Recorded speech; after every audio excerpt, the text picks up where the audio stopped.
Have you ever found yourself distracted by something? Maybe you're trying to do homework, but you're also watching TV. Or maybe you're praying to God or reading your Bible, but your mind is really thinking about that new phone you want.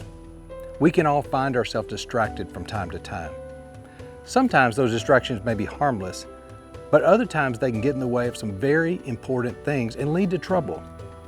That's where we find Solomon. He had everything in the world, but he allowed all those blessings to distract him from what was really important.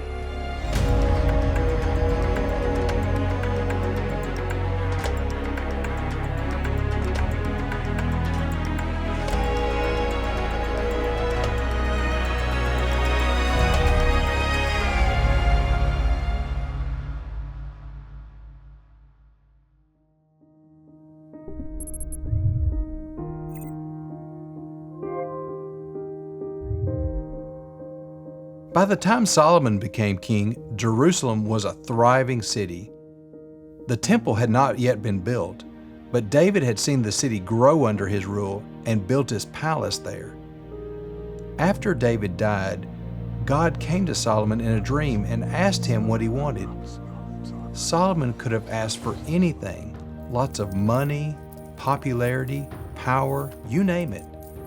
Instead, Solomon asked for wisdom. He wanted to rule God's people and to be able to judge right from wrong. What a noble thing to ask for. That request pleased God. And in addition to the wisdom, God also blessed him with the things that he hadn't asked for: wealth and honor and long life. Solomon would be the greatest king on earth. Under Solomon's rule, Jerusalem grew even bigger. He expanded the borders of Israel to the biggest the nation had ever seen, and he built the temple, which was the most impressive structure in all of Israel. The temple was decorated with gold, silver, beautiful stonework, and wood imported from the forest north of Israel. Then after the temple was completed, the Ark of the Covenant was put in the temple, where it would be kept in the innermost part of the temple, called the Most Holy Place.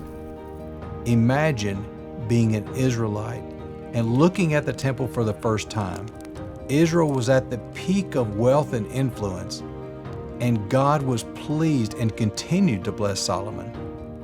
Solomon wrote a lot about wisdom.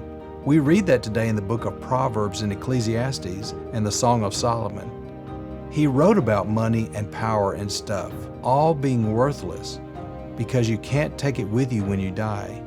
He wrote about worrying and working, but then Solomon started to get distracted. He got distracted by all of his wealth, his power, and he married many wives who worshiped other gods.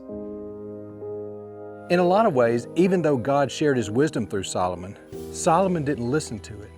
He lost his focus on God. Eventually, after Solomon's death, the kingdom of Israel was broken apart. Solomon's son would rule over Judah in the south, and another king would rule over Israel in the north. The nation would stay divided for hundreds of years. Tragically, God's people would be forced out of the promised land and into captivity. We can learn a really important lesson from Solomon. Don't let things in this world distract you from following God.